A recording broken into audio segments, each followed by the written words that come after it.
Hello, this is old Mr. Kent, and I'm standing here at my charging table where I charge up all of my, the USB charging table, I guess you'd say.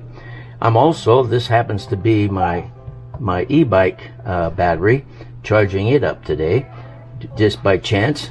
And so, anyway, so this is where I charge things up. And if you looked at if you've been following my videos on my channel,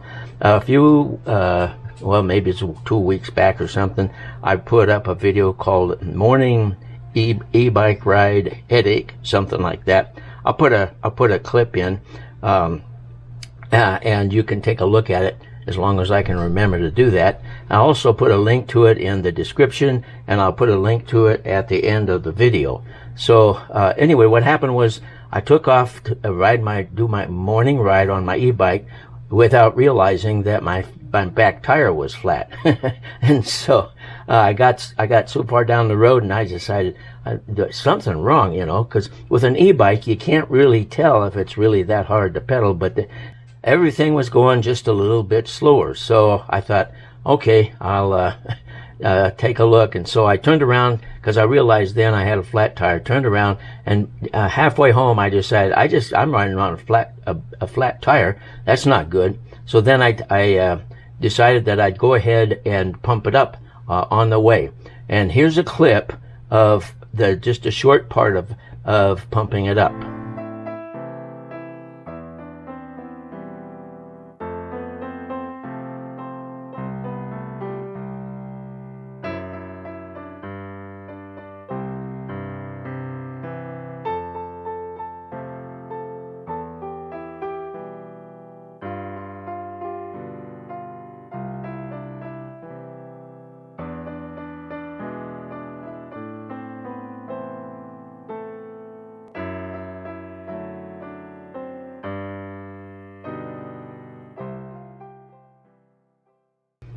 Okay, now then, this is the kind of pump that I used. Let's see if I can get it up here close enough for you.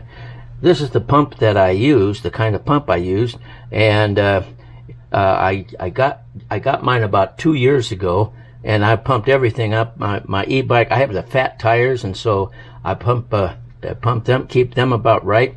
I've pumped up the riding lawnmower tires. I've pumped up the tires on my son's golf cart, and so it's a real handy little tool, especially if you're making any e-bike rides that are any great distance, because if you run over something and start getting a leak, you can pump it up before you get home.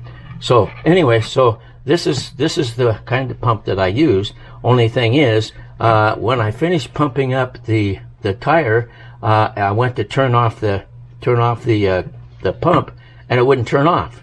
It was locked in whatever position it was in.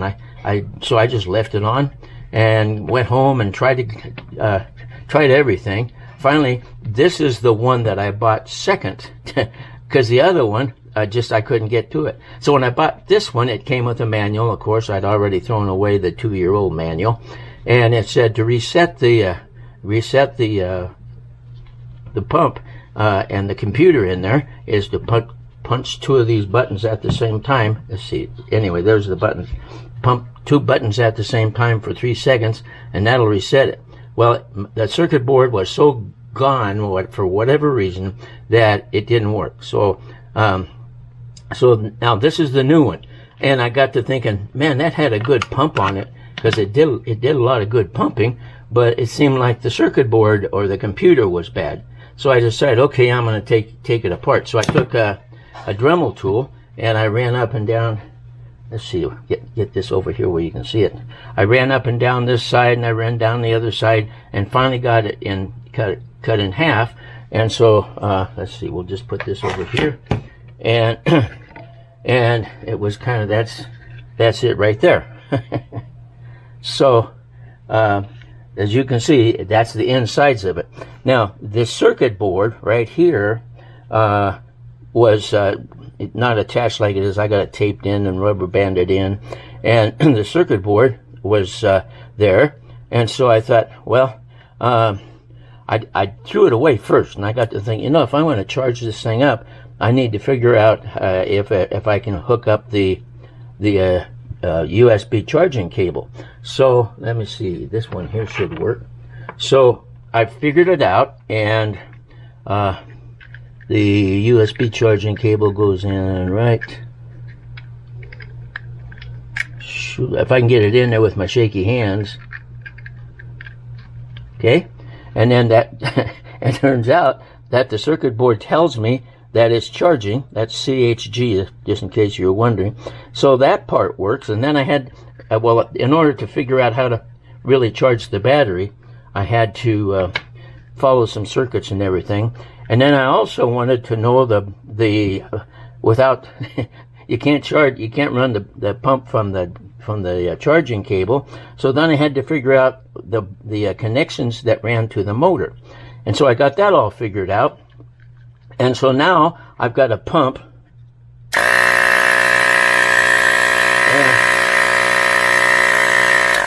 And it'll work just for everything. The only thing it doesn't have that it used to have was a gauge. So now I've got this extra pump. Now what I'm going to do is we'll check it out and see if it'll pump up anything. I'm sure it will, but give me a minute here and we'll give it a try. Okay, I've got a paper or a plastic bag that bread comes in, and so we'll go ahead and turn the switch on.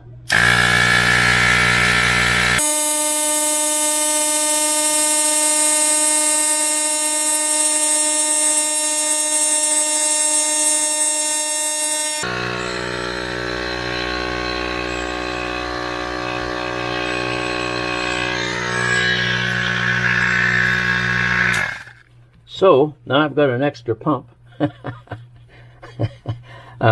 doesn't look very pretty, but anyway, I told my grandson he could have it. What I'm going to do is, this is not very good hanging out here, so I'll probably bend it back and tape it on with everything else. Run tape around here a couple more times, and I'll have he'll have a pump for his bicycle or anything he wants to use it for. And so anyway, this is a really good pump. And everything was so great for 2 years, and then I don't know what happened, but the circuit breaker or the circuit board died on me.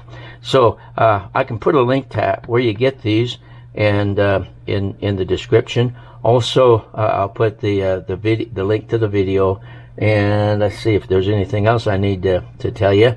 Don't buy cheap ones. This one's cost $48, and I don't know if it's got a name on it or not.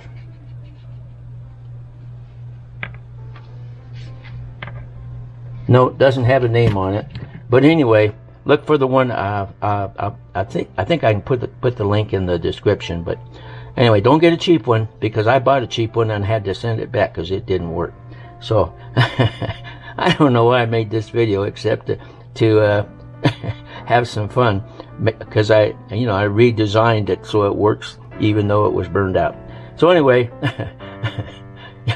you can tell your friends you just watched the crazy guy on YouTube.